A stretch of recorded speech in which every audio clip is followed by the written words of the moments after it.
প্রিয় শিক্ষার্থী, আসসালামু আলাইকুম। তো প্রিয় শিক্ষার্থী, আজকে আমি তোমাদেরকে যে ক্লাসটি নিব সেটি হলো একাদশ দ্বাদশ শ্রেণীর হিসাব বিজ্ঞান অংশীদারি ব্যবসা, যেটা তোমাদের দ্বিতীয় পত্রের দ্বিতীয় চ্যাপ্টার হিসেবে আছে।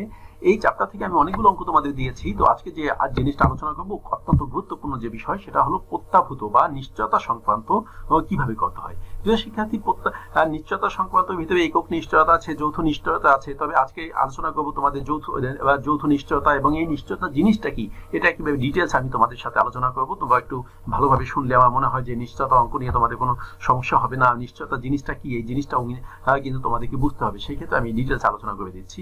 আরো যে জিনিসটা আলোচনা করব সেটা হলো অনুপাত ভগ্নাংশ থাকলে বের করতে হয় কিভাবে। যে অনুপাত আমরা দেখি, যেমন অনুপাত থাকে 3, 2, 1 বা 1, 2, 3, কিন্তু এই অনুপাত যদি এরকম না থাকে, ভগ্নাংশ থাকে যে 2 এর একাংশ, 3 এর একাংশ, 4 এর একাংশ, সেই ক্ষেত্রে আমাদের কাজগুলো কিভাবে করতে হয়, এই জিনিসটা নিয়ে আমি আজকে তোমাদের সাথে আলোচনা করব। সেই ক্ষেত্রে আবার যে জিনিস আলোচনা করব সেটা হলো কমিশন ধার্য করার পরবর্তী কথা থাকলে কি করতে হয়। কমিশন ধার্য করা, আমরা জানি কমিশন, যে কোনো কমিশন থাকলে আমরা পার্সেন্ট দিয়ে আমরা কাজ করি, কিন্তু এখানে পার্সেন্ট দিলে কাজ হবে না। সেই ক্ষেত্রে কিভাবে আমাদের কাজটা করতে হবে, এই বিষয় নিয়ে আমি আজকে আলোচনা করব। অঙ্কে বেতন আছে কিন্তু কোথাও যাবে না, এটা কেন, কি কারণে আমাদের যাবে না? অঙ্কে বেতন আছে, দেখা যায় যে অঙ্কে সমন্বয় বা অঙ্কের মধ্যে আমাদের বেতনের কথা আছে যে এত টাকা করে বেতন আছে বা বেতন পাবে, কিন্তু বেতনটা কোথাও যাবে না, লাভ লোকসানে যাবে না, মূলধন হিসাবে যাবে না। এটা কেন যাবে না, এই বিষয়টা নিয়ে আমি আজকে আলোচনা করব। আরো যে বিষয় আলোচনা করব সেটা হলো উত্তোলনের সুদ অর্ধেক হবে না কেন। মানে আমরা জানি যে উত্তোলন থাকলে যখন উত্তোলনের সুদ আমরা বের করি সেটাকে অর্ধেক নিতে হয় আমাদের, বা 6 মাসের নেই, কিন্তু এই অঙ্কটার মধ্যে উত্তোলন আছে, কিন্তু উত্তোলনের সুদ বের করতে হবে, উত্তোলনের সুদ আমাদের নিতে হবে, কিন্তু অর্ধেক নিতে হবে না। কেন হবে না এবং কি কারণে আমাদের এই বিষয়গুলো, পার্থক্যগুলো কোথায় থাকে, এই বিষয়গুলো নিয়ে আমি আজকে আলোচনা করব। তো যাই হোক, আমরা চলে যাচ্ছি আর কি ক্লাসের মূল পর্বে। আজকে আমি তোমাদেরকে যে ক্লাসটি নিচ্ছি, তাহলে এটা হলো তোমাদের একাদশ দ্বাদশ শ্রেণীর হিসাব বিজ্ঞান, তোমরা দেখতে পাচ্ছ। তো যা হোক, অংশীদারি ব্যবসায় আমি তোমাদের যে অঙ্কটি আমি তোমাদের সাথে একটু আলোচনা করছি। ফার্স্ট, প্রথমে দেখো এখানে আছে রাহিম, শামীম এবং হামিম একটি অংশীদারি ব্যবসায় 3 জন অংশীদার, তারা লাভ লোকসান যথাক্রমে এত অনুপাতে বন্টন করে নেয়। প্রিয় শিক্ষার্থী, এখানে এই যে অনুপাত যে একটা ভগ্নাংশ অবস্থায় আছে, এই ভগ্নাংশ অবস্থা থেকে আমাদের কি করতে হবে, এটা অনুপাত অনুযায়ী বন্টন করতে হবে। তবে সেই ক্ষেত্রে এটাকে তোমরা কিভাবে এই ভগ্নাংশ থেকে অনুপাতটা বের করবা, এই ব্যাপারে আমি তোমাদেরকে একটু আলোচনা করে দিচ্ছি। আর এটা প্রয়োজন হয় তোমাদের একদম স্পেশাল আমি একটা ক্লাস দিয়ে দেবো। তোমরা যদি আমার প্রয়োজন হয় আমাকে একটু কমেন্ট বক্সে জানিয়ে দেবে, আমি এটা বিভিন্ন ভগ্নাংশের উপর ক্লাস দিয়ে দেবো। তো যা হোক, এখানে যে বিষয়টা আমি তোমাদেরকে এখন আলোচনা করছি একটু বুঝো। প্রথম হলো তোমাদের কি করতে হবে, প্রথম তোমাদের এই সংখ্যাটা কি করতে হবে, লসাগু করতে হবে। লসাগু করলে যেমন 3, 2, 3, 6, এটা লসাগু করবা। লসাগু করলে কত হবে, লসাগু করলে হবে 6। আচ্ছা, 6 হলে এইটাকে দিয়ে প্রথমে এই যে 1/2 এটাকে ইন্টু 6 দিবা, মানে প্রত্যেকটাই 6 দিয়ে গুণ করবা, 6 দিয়ে গুণ করবা। আচ্ছা, গুণ করলে দেখো এখানে যখন তুমি 6 দিয়ে গুণ করবা তখন কি হবে, যে এটাকে যদি এখন কাটাকাটি করবো, 2কে যদি 6 দিয়ে কাটো তাহলে কি হবে, 3 বার যাবে। তার মানে কি, এখানে অনুপাতটা হচ্ছে আমাদের 3। আবার এখানে যখন এই যে এটার সাথে তোমরা 6 গুণ করবা, 6 গুণ করবে, এটা থেকে কাটাকাটি করবা, তখন এখানে কি হবে, 2 বার যাবে। তাহলে এখানে কি হবে, হচ্ছে বেশি হচ্ছে 2। আবার এখানে যদি এটাকে কাটাকাটি করো তাহলে 6 ভিতরে 6 একবার যাবে, 1 দিয়ে কাটাকাটি করবা, তাহলে এখানে অনুপাত হচ্ছে কত, 1। তাহলে আমাদের টোটালি রেশিওটা কি হলো, বা অনুপাতটা কি হলো, 3, 2, 1। তাহলে এই যে অংশটা, এই যে ভগ্নাংশটা আছে, এই ভগ্নাংশটা তোমাদের রেশিও হয়ে গেল কত, 3, 2, 1। আচ্ছা, যাও, প্রিয় শিক্ষার্থী, আমি সংক্ষিপ্তভাবে আলোচনা করে দিলাম। তারপর তোমাদের বিস্তারিত ক্লাস লাগলে আমি যেটা বলেছি তোমরা আমাকে একটু কমেন্ট বক্সে জানিয়ে দিলে তোমাদের আমি একদম কেটে ভেঙে কিভাবে করতে হয় কয়েকটা নিয়ম তোমাদেরকে দেখিয়ে দেবো। আচ্ছা, অনুপাত বন্টন করে এরপরে কি আছে, যে 2014 সালের জানুয়ারি তারিখে তাদের মূলধন ছিল তোমার রাহিম এত টাকা, শামীম এত টাকা এবং হামিম এত টাকা। আচ্ছা, এরপরে এখানে বলা হয়েছে 1 জুলাই তারিখে শামীম ব্যবসায় এত টাকা ঋণ প্রদান করে। আচ্ছা, প্রিয় শিক্ষার্থী, এখানে দেখো 1 জুলাই তারিখে যেহেতু ঋণ প্রদান করেছে, এই ঋণের ব্যাপারে সুদের কথা বোধহয় কোথাও বলা নেই। যদি বলা থাকে তো বলা আছে, না থাকলে আমরা 6% নেবো, বলা থাকলে যত পার্সেন্ট আছে তত পার্সেন্ট নিয়ে যাব। আচ্ছা, শামীম ব্যবসায় 1 এপ্রিল তারিখে এত টাকা করে নগদ উত্তোলন করে। হ্যাঁ প্রিয় শিক্ষার্থী, এখানে একটা ইম্পর্টেন্ট গুরুত্বপূর্ণ একটা বিষয় আছে, সেটা হলো যে 1 এপ্রিল তারিখে এত টাকা উত্তোলন করে। আমরা জানি উত্তোলনের সুদ নির্ণয়ের সময় আমাদের কি করতে হয়, আমাদের উত্তোলনের সুদ অর্ধেক নিতে হয়। কিন্তু এরকম যদি ফিক্সড করা তারিখ থাকে, সেই ক্ষেত্রে কিন্তু আমরা উত্তোলনের সুদ অর্ধেক নিব না, বরং উত্তোলনের সুদ এই 1 এপ্রিল থেকে ডিসেম্বর পর্যন্ত যত মাসে হয় তত মাসে আমাদের নিতে হবে। এখানে কিন্তু অর্ধেকের কোনো হিসাব নেই, অর্থাৎ এই টাকার উপরে উত্তোলন। আবার এত টাকা করে নগদ উত্তোলন করে, এখানে একটু ল্যাঙ্গুয়েজগত একটু মিস্টেক আছে, সেটা হলো এত টাকা করে, তার মানে মনে হয় যে প্রতি মাসে করে, ব্যাপারটা কিন্তু এরকম না। ব্যাপারটা হলো যে 1 এপ্রিল তারিখে এই টাকাটা উত্তোলন করা হয়েছে, অর্থাৎ এই টাকার উপর আমরা সুদ ধরবো। সুদ ধরে আমরা কি করব, আমরা 1 এপ্রিল থেকে ডিসেম্বর পর্যন্ত, অর্থাৎ কতদিন, 9 মাস, 1 এপ্রিল থেকে ডিসেম্বর পর্যন্ত 9 মাস হয়, আমরা উত্তোলনের সুদটা 9 মাসের নিয়ে যাব। আচ্ছা, চুক্তি অনুযায়ী রাহিম তার সার্বক্ষণিক কাজের জন্য মাসিক এত টাকা হিসেবে বেতন পাবে। হ্যাঁ, এই যে মাসিক এত টাকা বেতন পাবে, এটাকে কি করতে হবে, এটাকে আমাদের 12 দিয়ে গুণ দিতে হবে। 12 মাসে যেহেতু 1 বছর, 12 দিয়ে গুণ দিতে হবে। আচ্ছা, হামিম তার বেতনের টাকা নগদে তুলে নেয়। প্রিয় শিক্ষার্থী, বেতনের টাকা নগদে তুলে নেয়। যদি কোনো টাকা নগদে তুলে নিয়ে যায়, সেই ক্ষেত্রে আমাদের যে কাজটা করতে হবে, এটা লাভ লোকসানের যে ফাংশন, এটা আমরা করব। তবে আমাদের এইটা করতে হবে না, মূলধন হিসেবে আমাদের এটা কোনো কাজ করতে হবে না। আর দিলে আমরা দুপাশে নেব। তবে লাভ লোকসানে যে নিব, তাও যদি আবার লাভ লোকসানে বলে যে এত টাকা বেতন ডেবিট করার পরে, তাহলে কিন্তু লাভ লোকসানেও যাবে না। তাহলে দেখো, একটা এন্ট্রি এরকম থাকবে যে সে লাভ লোকসানেও যাবে না, মূলধনেও যাবে না। বিষয়টা এমন হবে। তবে এটা আছে কিনা আমরা একটু সামনে দেখব। হামিম তার বেতনের টাকা নগদে তুলে নেয়। আচ্ছা, রাহিম ব্যবসায় নিট লাভের এত % কমিশন পাবে। হ্যাঁ, নিট লাভের এত % কমিশন পাবে। এখন দেখতে হবে নিট লাভের পূর্ববর্তী কমিশন টাকা পাবে না পরবর্তী টাকা পাবে, এটা কিন্তু একটা ফাংশন আছে, আমরা একটু সামনে দেখি। এই কমিশন তার কমিশন ধার্য করা পরবর্তী নিট লাভের উপর ধার্য করতে হবে। হ্যাঁ প্রিয় শিক্ষার্থী, গুরুত্বপূর্ণ একটা এন্ট্রি। এই এন্ট্রিটা হলো যে বলেছে এই কমিশন তার কমিশন ধার্য করা পরবর্তী নিট লাভের উপর। এই এরকম যদি কথা থাকে, তাহলে আমাদের মনে রাখতে হবে নিট লাভ যেটা হবে, এইটাকে আমরা 10% দিলে কিন্তু আমাদের হবে না। আমাদের কি কাজ করতে হবে, ওইটাকে 10 দিয়ে গুণ দিতে হবে আর 110 দিয়ে ভাগ দিতে হবে, তাইলে কিন্তু তার বেতন মানে কমিশনটা বের হবে। তো যাই হোক, এরপর আমরা দেখবো, আমি যেগুলো তোমাদের এখান থেকে সংক্ষিপ্ত আলোচনা করছি, এটা কিন্তু আমরা এবার অঙ্কে গিয়ে আমি বিস্তারিত আবার আলোচনা করব মানে করার সময়।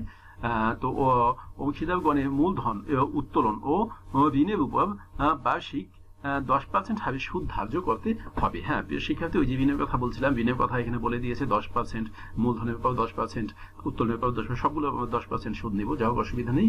রাহিম ও শামীম যৌথভাবে হামিমকে এই মর্মে নিশ্চয়তা দিয়েছে যে হামিম মুনাফার অংশ হিসেবে কম পক্ষে বছরে এত টাকা পাবে। হ্যাঁ, এটা হলো নিশ্চয়তা অঙ্ক। তো নিশ্চয়তা অঙ্ক যদি থাকে, ব্যাপারটা এরকম হয় যে অনেক সময় আছে 2-3জন অংশীদার একসাথে কাজ করতে আছে, কিন্তু একজন অংশীদার দেখা যায় যে যাকে হামিমকে নিশ্চয়তা দিয়েছে, ধরে নাও হামিম একটু তাদের ভিতরে ভিআইপি পাচ্ছেন, এখন সে তাদের সাথে ব্যবসা করতে চায় না, সে বলতেছে যে তোমাদের সাথে ব্যবসা করলে আমার লাভ হবে না। তখন কি করবে, এই দুইজন মিলে ওই ব্যক্তিকে কি করবে, নিশ্চয়তা দেয় যে ঠিক আছে, ব্যবসায় লাভ হোক আর লস হোক, তুমি এত টাকা পাবে। এটাকে কিন্তু বলা হয় নিশ্চয়তা সংক্রান্ত। প্রিয় শিক্ষার্থী, আমি আরেকটা কথা তোমাদের বলিনি যে এই ক্লাসটি আমার একটু লম্বা হবে, কারণ এই ক্লাসটির ভিতরে অত্যন্ত গুরুত্বপূর্ণ কিছু বিষয় আছে। এই বিষয়গুলো আমি তোমাদেরকে ভেঙে ভেঙে যদি আলোচনা করতে যাই, তাহলে আসলে একটু লম্বা হবে। তোমরা ধৈর্য সহকারে ফার্স্ট টু লাস্ট তোমরা দেখবা, তাহলে আমি মনে হয় তোমাদের অনেক উপকার হবে। কারণ এমনও হতে পারে যে একটা ক্লাসেই তোমাদের নিশ্চয়তা সংক্রান্ত বিষয়গুলো বুঝে যাবা, মানে সবটাই। তো যাই হোক, যেটা বলছিলাম যে তাহলে উইক যারা আছে তাদের সাথে স্ট্রং, মনে করবো যে কোনো ব্যক্তি স্বাভাবিকভাবে ব্যবসা বাণিজ্য করতে চায় না, তখন ওই ব্যক্তিরা উইকরা চিন্তা করলো যে আমরা যদি ওই স্ট্রং ব্যক্তিকে আমাদের সাথে নিতে পারি, তাহলে আমাদের ব্যবসা অনেক ভালো হবে। সেই ক্ষেত্রে তাকে নিশ্চয়তা দেয় যায়, ঠিক আছে ভাই, ব্যবসা প্রতিষ্ঠানের লাভ লোকসান যাই হোক না কেন, এটা তোমাদের দেখার দরকার নাই, তোমাকে এত টাকা আমরা লাভ দিয়ে দেবো। তখন এটাকেই কিন্তু বলা হয় নিশ্চয়তা সংক্রান্ত। মানে তাহলে সে নিশ্চিত হলো, ঠিক আছে আমি তাদের সাথে থাকি, যেহেতু আমি লাভ আমারটা পেয়ে যাব। তো এই ক্ষেত্রে আমাদের কি করতে হবে, যে এই ব্যক্তি যাকে নিশ্চয়তা দেওয়া হবে, এই ব্যক্তিকে আমরা মুনাফার অংশ থেকে এত টাকা আমাদের দিতেই হবে। যদি ব্যবসায় লাভ না হয়, তাইলেও কিন্তু এত টাকা দিতে হবে। সেই ক্ষেত্রে যদি ব্যাপারটা এমন হয় যে সে এত টাকা বেশি পেয়ে গেছে, তাইলে তো পেয়ে গেছে, তাইলে কিন্তু কমবে না, তাহলে যত টাকা পেয়েছে তত টাকাই পাবে, মানে বেশি অনুযায়ী। আর যদি বেশি অনুযায়ী এত টাকা কম পায়, সেই ক্ষেত্রে কি হবে, সেই ক্ষেত্রে তাকে এত টাকা পূরণ করে দিতে হবে। এবং এটা কিভাবে দিতে হবে, এটা আমি তোমাদের প্র্যাকটিক্যাল অঙ্কে গিয়ে আলোচনা করছি, আপাতত তোমাদের এতটুকু আলোচনা করে রাখলাম। আচ্ছা, এরপরে আছে হামিমের বেতন সমন্বয় করার পর কিন্তু অন্যান্য সমন্বয় সাধন করার পূর্বে এত সালের এত তারিখে তাদের সমাপ্ত বছরের জন্য ব্যবসা নিট লাভের পরিমাণ এত টাকা। আচ্ছা দেখো প্রিয় শিক্ষার্থী, যে কথা আর কি বলছিলাম, যে অত্যন্ত গুরুত্বপূর্ণ যে বিষয়টা, সেটা হলো যে বেতন ডেবিট করা হয়েছে। সমন্বয় করা বা ডেবিট করা বা হিসাবভুক্ত করা, এমন যদি কোনো কথা থাকে, তাহলে এটা লাভ লোকসানে যাবে না। তাহলে আমরা এখানে এমন একটা এন্ট্রি পেলাম যেটা তোমার বেতন আছে, কিন্তু এটা আমাদের লাভ লোকসানেও যাবে না, আমাদের মূলধন হিসেবেও যাবে না, এটা কোথাও কিন্তু আমাদের যাবে না। ঠিক আছে। তো যা হোক, এখন এখানে আমরা দেখবো আমাদের সমন্বয় মানে কি বলছে আমাদের করণীয় কি আছে। করণীয় আছে আমাদের এখানে বলছে রাহিমের কমিশনের পরিমাণ নির্ণয় করবো। এরপর বলছে রাহিমের কমিশনের এত টাকা ধরে কি কমিশনের এত টাকা ধরে অংশীদারদের লাভ লোকসান আবন্টন হিসাব প্রস্তুত করবো। রাহিম ও শামীমের মূলধন হিসাব প্রস্তুত করবো। বন্টনযোগ্য মুনাফার অংশ এত টাকা ধরে। আচ্ছা যাই হোক, এটা আমরা যেটা হয়েছে আমরা এটা আলোচনা করবো। তবে এর আগে আরেকটু কথা তোমাদেরকে বলে নিই প্রিয় শিক্ষার্থী, সেটা হলো আমার এখানে সোশ্যাল মিডিয়ার কিছু লিঙ্ক দেওয়া আছে।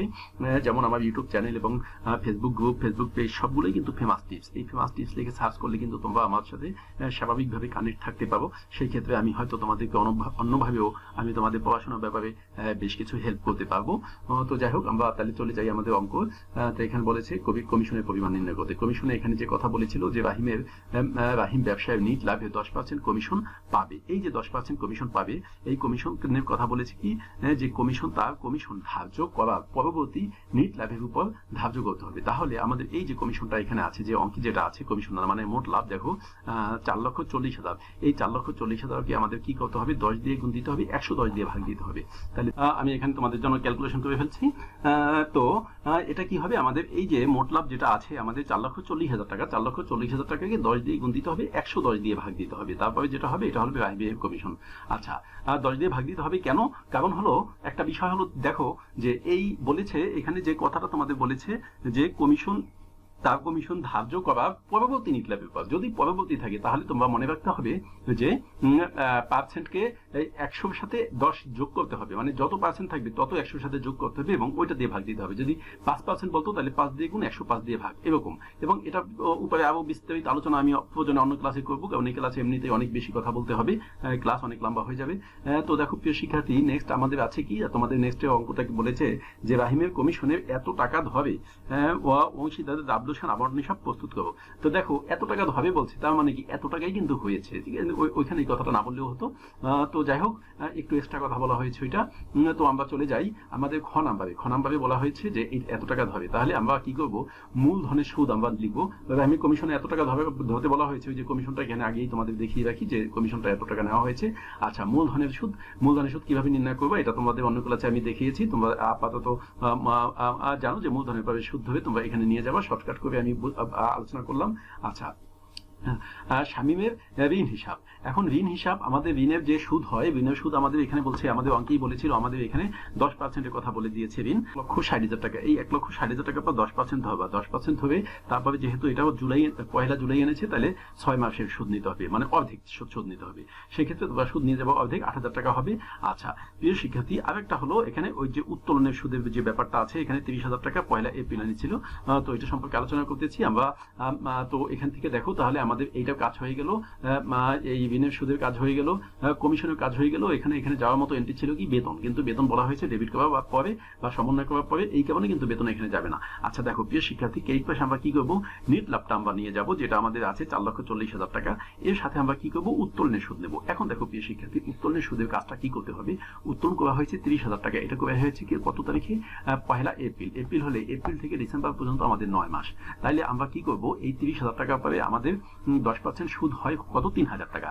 এই 3,000 টাকা যেটা হয়, এই 3,000কে আমরা কি করবো, 12 দিয়ে ভাগ দেবো, 9 দিয়ে গুণ দেবো, যেহেতু 9 মাসের সুদ নেবো আমরা। যেহেতু ওই তোমার পয়লা এপ্রিল তারিখ উত্তোলন করা হয়েছে, যদি এই নির্দিষ্ট তারিখ না থাকতো, সেই ক্ষেত্রে কিন্তু আমরা এটাকে অর্ধেক সুদ নিতাম বা 6 মাসের সুদ নিতাম। তো এখানে আমাদের এটার কাজটা আমাদের তাহলে কমপ্লিট হয়ে গেল। তো এখন আমাদের কি করবো, নিশ্চয়তা ব্যাপার আছে, কিন্তু নিশ্চয়তা ব্যাপার আগে আমি এখানে আরেকটু আলোচনা করে নিই। সেটা হলো তোমাদের ক্রেডিট পাস যোগ করে নামিয়ে দেওয়ার পরে ক্রেডিট পাস ডেবিট পাশে নিয়ে আসবা, উপরেরটাকে কি করবা, বাদ দিবা। বাদ দেওয়ার পরে আমাদের এখানে যেটা বিয়োগফল যেটা হবে, এই বিয়োগফলটা তোমরা এখানে নামাবা। এখন আমাদের নিশ্চয়তা পূরণের পালা। এখন প্রিয় শিক্ষার্থী, তোমরা দেখবা যে এই যে টাকাটা আমি তোমাদেরকে একটু আগে যে রেশিও কেটে কিভাবে হয় এটাকে বলেছিলাম, সেইখানে তোমরা দেখেছো যে রেশিওটা হয়েছে কত, 3, 2, 1। তার মানে কি 6 দিয়ে এটাকে ভাগ দিবা, 6 দিয়ে ভাগ দিবা আর 1 দিয়ে গুণ দেবা। 1 দিয়ে গুণ দিয়ে দেখবা যে এখানে তার যে টাকা আছে, এই টাকা কি হয় কিনা। যদি এই টাকা হয় বা এর বেশি হয় তাহলে কোনো সমস্যা নেই। যখন এই টাকা হবে না, তার কম হবে, তখন গিয়া আমাদের কি করতে হবে, রাহিমকে এত টাকা আমাদের দিয়েই দিতে হবে। তাইলে আমাদের এখান দিয়ে আমি তোমাদেরকে দেখেছি যে এই টাকা হয় না বা তার বেশিও হয় না, বরং কম হয়। এই কারণে তাকে কি করতে হবে, এই তার যে টাকাটা, এই টাকাটা তাকে পূরণ করে দিতে হবে। পূরণ করে দেওয়ার পরে তোমরা কি করবা, এই টাকা তোমরা আবার এই টাকা থেকে বাদ দেবা, অর্থাৎ 3,16,250 টাকা থেকে 61,250 টাকা বাদ দিবা। বাদ দেওয়ার পরে যে টাকা হবে, এই টাকা কিন্তু এই দুইজনে পাবে।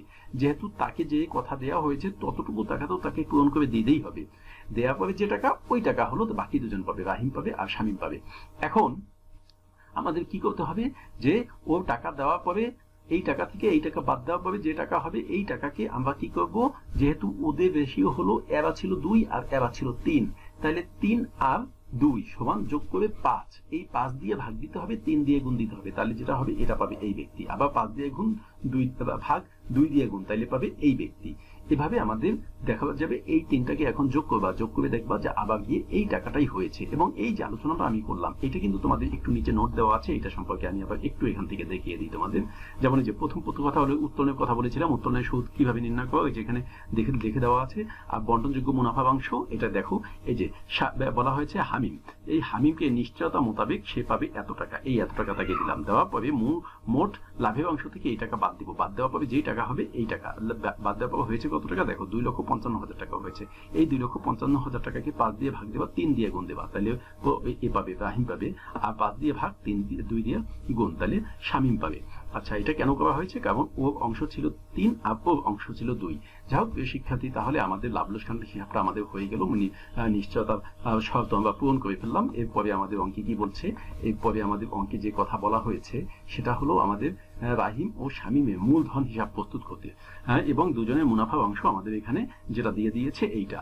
তো এটা দেখা যায় যে অঙ্কের সাথে মিলে যেতেও পারে, নাও যেতে পারে, সেই ক্ষেত্রে কোনো সমস্যা নেই, মিললেও সমস্যা নেই, না মিললেও সমস্যা নেই। আমরা কি করবো, ওইটাকে নিয়ে আমরা কাজ করবো। আমাদের এখানে পার্টনার কিন্তু 2 জন, কিন্তু 3 জন কিন্তু করতে বলেছি 2 জনেরটা, যেহেতু 2 জন করতে আমরা 2 জনটাই করবো। তাহলে ব্যালেন্স বিডি আমরা লিখে প্রথম লিখে দেবো। প্রিয় শিক্ষার্থী, এই যে ব্যালেন্স বিডি লিখে এখানে একটা টান দেওয়া হয়েছে, এই টানটা কিন্তু আসলে তোমাদের প্রয়োজন নাই, এটা একটু এক্সট্রা দেওয়া হয়েছে। তো ব্যালেন্স বিডি লিখে তার মূলধনটা নিয়ে যাবো। এরপরে আমরা কি করবো, আমি তোমাদেরকে আগে অঙ্কে তোমাদের বলেছিলাম যে লাভ লোকসানের ডেবিট পাশে যে এন্ট্রিগুলো যাবে, এই এন্ট্রিগুলো আমরা ক্রেডিট পাশে নেবো, ক্রেডিট পাশে যে এন্ট্রিগুলো যাবে, এই এন্ট্রিগুলো আমরা ডেবিট পাশে নেবো। তাহলে লাভ লোকসানের ক্রেডিট পাশে আমাদের, ডেবিট পাশে আমাদের গিয়েছে কি, দেখো মূলধনের সুদ গিয়েছে, কমিশন গিয়েছে, তারপরে হলো তোমার এই মুনাফার অংশ গিয়েছে। তাইলে আমরা কি করবো, এই যে মূলধনের সুদ, কমিশন, মুনাফার অংশ বা বন্টনযোগ্য মুনাফা, এবং এটা টার্গেট যেটা দিয়েছে এটাই নেব, যদিও ওই অঙ্কের সাথে সেটা এমনিতেই মিলে গেছে। আচ্ছা, লাভ লোকসানের ক্রেডিট পাশে কি গিয়েছে, লাভ লোকসানের ক্রেডিট পাশে গিয়েছে আমাদের উত্তোলন। এবং এখানে আর একটা বিষয় হলো, উত্তোলনটা কিন্তু একজনের ছিল প্রিয় শিক্ষার্থী, এই জন্য উত্তোলনটা একজনের ঘরেই যাবে, ঠিক আছে। শুধু দেখো একটাই গিয়েছে, আবার উত্তোলনটা আমাদের যা ছিল তার ঘরে গেছে। অন্যান্য অঙ্কে আমরা দেখি যে উত্তোলনটা কিন্তু প্রত্যেকের ঘরে যায়, তার কারণ কি, তার মানে ওখানে বলা থাকে যে প্রত্যেকে এত টাকা করে উত্তোলন করে। আর এখানে বলেছে শামীম উত্তোলন করেছে, সুতরাং শামীমের ঘরে যাবে, আর উত্তোলনের সুদটাও শামীমের ঘরেই যাবে। যাই হোক, আমাদের এইটা আমরা কি করলাম, আমরা নিয়ে গেলাম, নিয়ে যাওয়ার পরে প্রিয় শিক্ষার্থী, এরপরে আগে অঙ্কের মতোই যথাযথ নিয়মে আমরা যোগ বিয়োগ করবো। এটা যোগ করে আমরা ক্রস করে দেবো, এই পাশে নিয়ে আসবো, এটা উপরে যা আছে বিয়োগ দেবো, কিছুই নেই, যার কাজে ওইটাই হবে। আবার এটা হচ্ছে একই সিস্টেমে আমরা করে দেবো, এবং এটা ব্যালেন্স সিডি হবে, এবং ওইটাই আবার এখানে ব্যালেন্স বিডি হয়ে যাবে। যাই হোক প্রিয় শিক্ষার্থী, আসলে কি, একটা ক্লাস আমি যদি আমার মতো করে আলোচনা করতে যাই তাহলে অনেক সময় লাগবে। আমি কিন্তু চেষ্টা করি যে একটু সংক্ষিপ্ত ভাবে করার জন্য, কারণ তোমরা হয়তো অনেকেই দেখা যায় যে ক্লাসটা একটু লম্বা হয়ে গেলে অনেকে হয়তো বিরক্ত ফিল করতে পারে, এই জন্য আমাকে একটু দ্রুত ক্লাসে আলোচনা করতে হয়। সেই ক্ষেত্রে তোমরা যদি আরো বিস্তারিত আলোচনা করে তোমরা যদি ক্লাস চাও, তাহলে আমাকে একটু কমেন্ট বক্সে জানিয়ে দিলে আমি তোমাদেরকে তোমাদের মতো করে আলোচনা করে দিব, সেই ক্ষেত্রে কোনো সমস্যা হবে না।